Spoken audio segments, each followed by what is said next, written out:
Hi, everyone. I'm here with my friend Al Fadi, and we've just recorded a lot of shows about arguments for Islam. And I was with you on a show years ago that we recorded over Skype, but I've never seen your testimony. And I know that you're a former Muslim, that you grew up in Saudi Arabia.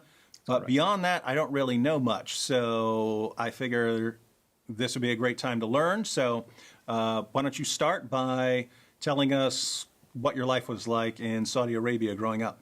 Well, first of all, thank you so much, brother. It's always a privilege and an honor to serve the Lord with you. I am always thankful for the material you produce all the time for the sake of my people to find the truth. And thank you so much for your hard labor. You're absolutely right. I am a former Muslim from Saudi. That's where I was born and raised. And as you know, brother, Saudi Arabia really has a special place when it comes to Islam, simply because it's the birthplace of Islam. And I just happened to be born, basically, and raised in a town near Mecca. So there was this bond not only to Islam and its origin, but also my close proximity to Mecca. And as you know, Islam is a religion of works. Therefore, more good deeds you do, more chances you have in order for you to earn your way to heaven. And being near Mecca, that means that I can always go and do the rituals and the things that are required of me, simply even praying in Mecca most of the time for that purpose. As I was basically growing up, I began to study more and more Islam at a deeper level.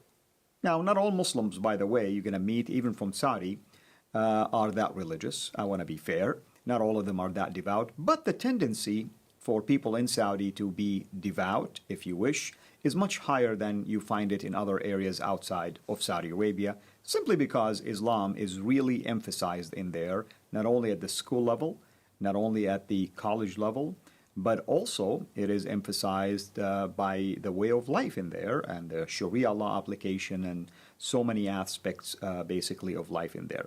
So this is how I was raised basically, and that was the environment I grew up in. And obviously something changed at some point. So, and you're here. So I know, even without you telling me, that a couple of things changed. So what changed first? Did you leave Saudi Arabia first, or did you start doubting Islam while in Saudi Arabia? Well, actually, right before I left to come to basically to the West for my graduate education, I finished my college back in Saudi with the engineering degree. But the thing is this. Almost before that happened, during my high school years, I was fascinated with the idea of jihad to the point that I was even seriously considering going to Afghanistan when the Soviets invaded Afghanistan. And it was people like Osama bin Laden who left, and many of the young Saudi men left also as well. And therefore, I was fascinated with this idea of not just fighting, but dying as a martyr for all these rewards that I was reading about when it comes to the rewards for martyrdom. But by the grace of God, I was basically prevented from doing so, and I finished my college. And then I came to the West, and as you know, Muslims are raised to believe that all of the Western Hemisphere basically is Christian, maybe with the exception to few that might be Jews, but technically speaking, you are born into a religion called Christianity.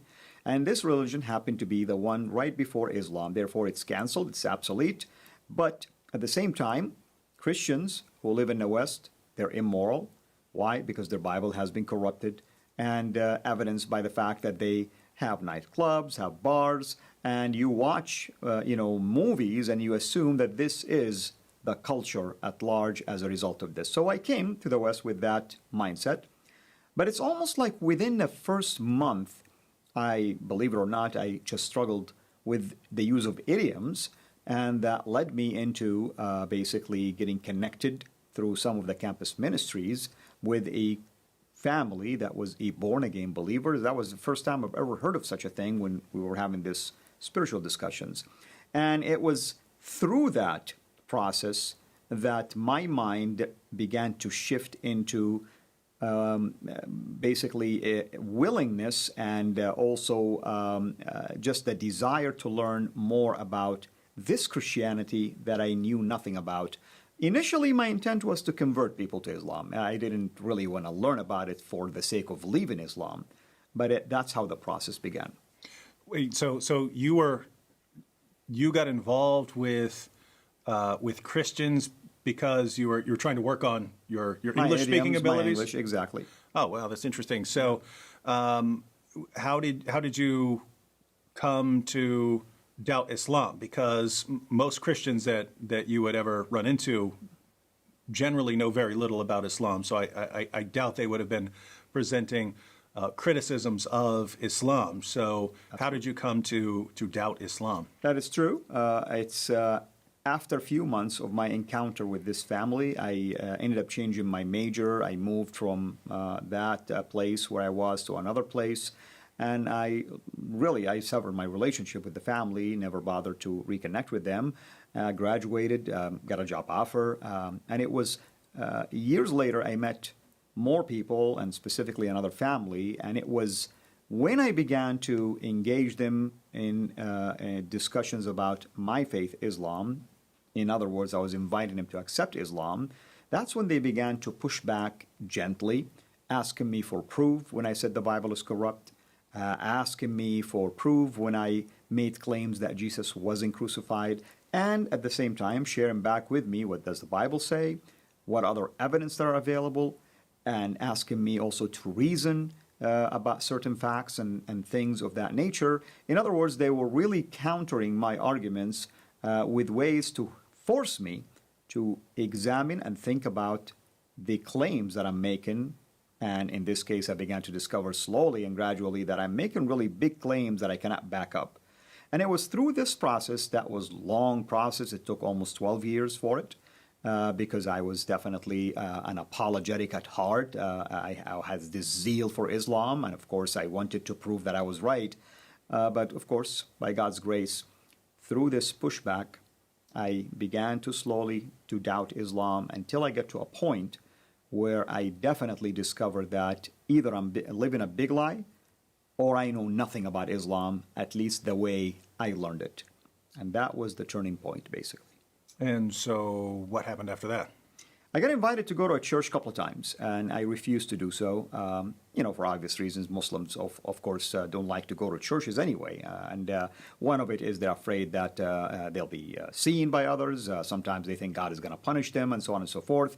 I spent about a year and a half, give or take, basically in, I call it spiritual vacation. I wasn't fasting, I wasn't praying, I wasn't doing anything. So I felt guilty. Remember, I'm religious most of my life. You don't do any of these rituals, all of a sudden you feel like there's something missing here. You're wired to be religious, but at the same time, I felt also a heavy burden almost like lifted off my shoulder. So I was really in this middle stage. Do I really go back to being religious, or why am I feeling relieved at least? And it was during that phase when I agreed finally to go to that church. And when I attended the church, I began to hear the gospel being preached from the Gospel of John, from the pulpit. And all of a sudden, the things that I heard from that very first family 12 years earlier, and the other family, and others in between, somehow began to make more sense. Mm-hmm. The story almost began to make sense, perfect sense, actually. All of that, of course, led me to begin to question myself at a deeper level. Obviously, the Holy Spirit was convicting me already. And as a result of this, really, I felt like at some point, I'm going to have to make a decision. And then September 11 happened at the same time.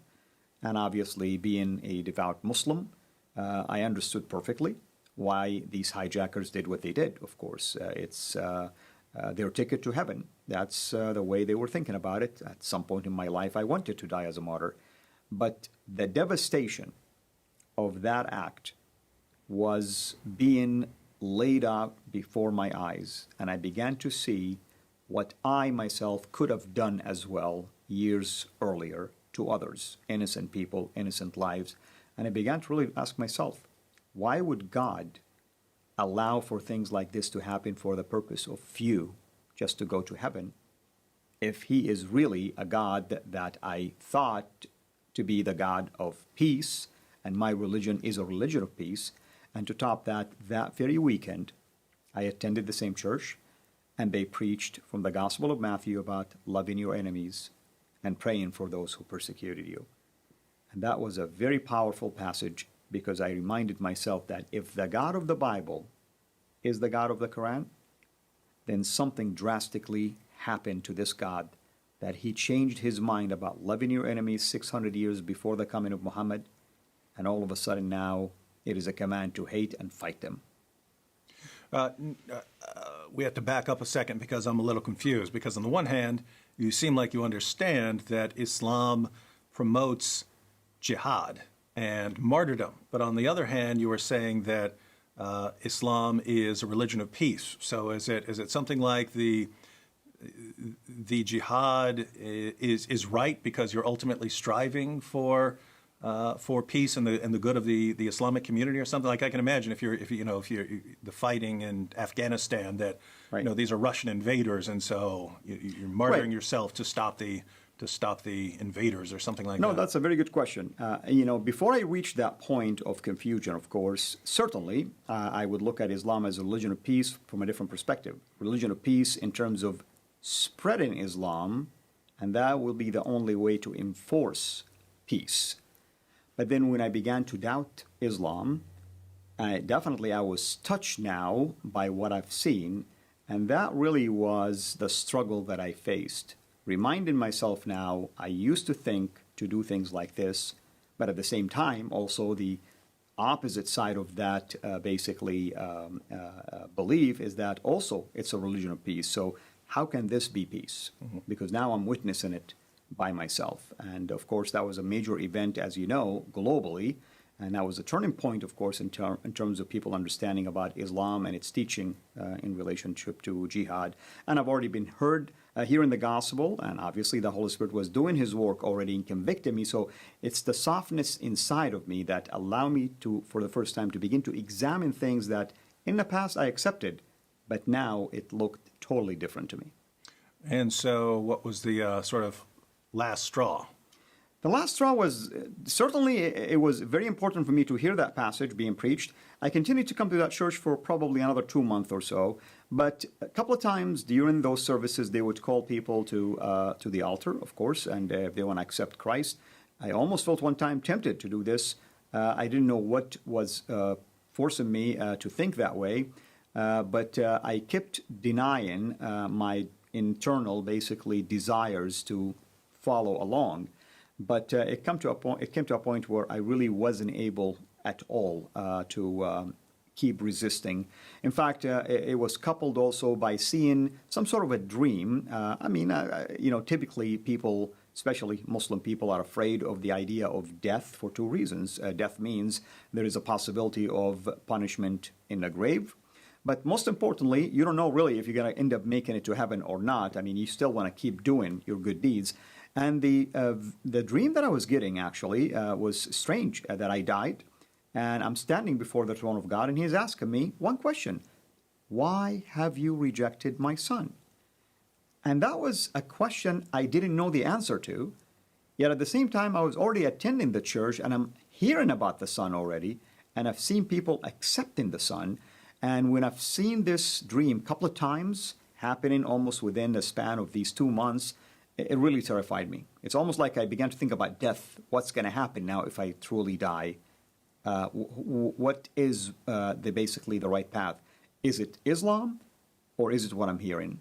And it's just by the grace of God that I finally came to my senses and I realized that I must make that decision to follow Christ. And it wasn't an easy decision, of course, but there we are. And so what happened afterwards? Of course, there is always a cost that comes with this. I lost a lot of things almost immediately. And I have to admit, the first thing that came to my mind is that, did I make the wrong decision? And am I being punished by Allah as a result of this? And it goes to show, by the way, the importance of having the right people surround you and disciplers. Because of that, the people around me who are believers began to explain to me that this is spiritual warfare. God is not punishing you for coming to Him, But God could be allowing these things to happen to you because maybe you have issues in the heart that He's working on. Maybe you have pride. Maybe He's preparing you for something big, a ministry or something of that sort.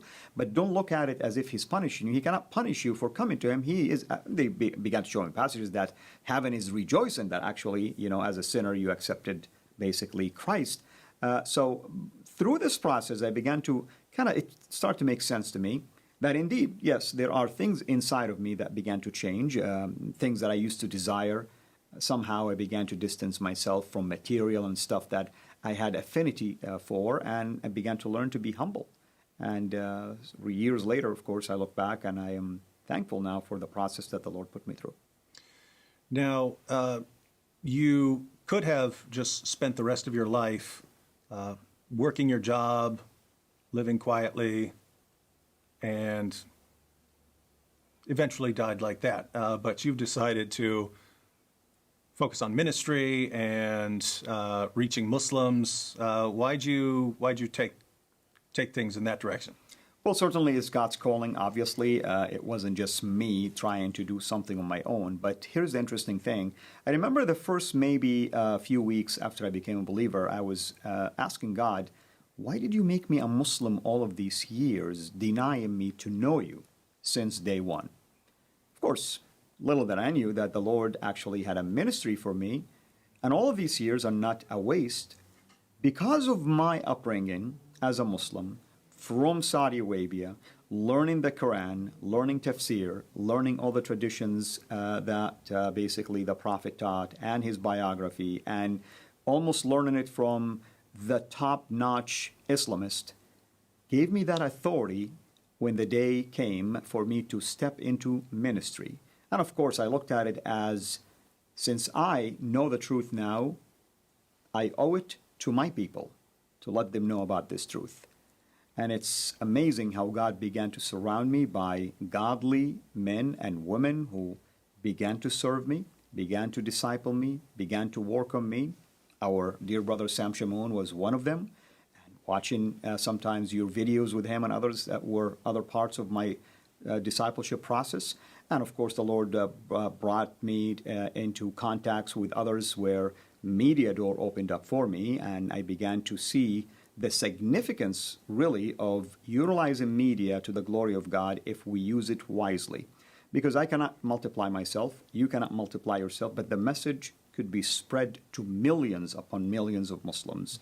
And that's really how I began to get involved with ministry that grew from just one-on-one to teaching at Sunday schools to teaching seminars, and all of a sudden get involved with satellite TV, and now my own, of course, website, videos, radio show, and the likes, basically. One last question. You mentioned a situation where you saw the 9/11 attacks and decided to rethink things more carefully. I know there are lots of Muslims in the world today who are in that situation because they've seen a lot more than just 9/11. They're seeing what people are doing in the name of Allah around the world. Even right now during Ramadan, they're seeing the constant bombings, the suicide attacks, and so on. And many of them still believe in Islam, but this can become a time of reflection for them, a time to think to themselves, is this religion true? Is all of this based on Islam, and is Islam true? And for those Muslims who might be ready to think about this for themselves for the first time, instead of just believing what's been passed down to them, what would you say to them? What I would say is this. They are certainly fortunate today because in my days we didn't have Google, we didn't have internet, at least as powerful as we have today. Things have developed ever since. Of course, Google came into the equation later in my search, of course.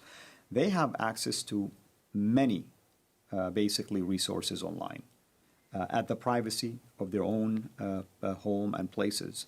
I encourage them to go and examine all evidence available related not only just to Christ and the Bible, but also examine the falsehood, I should say, and the teachings of Islam in contrast to the teaching of the Bible and Christ, and ask themselves this question: what they are witnessing firsthand right now, whether at least themselves, their immediate family, friends, or maybe just what they're watching globally taking place, unfolding right before our eyes, does that make sense?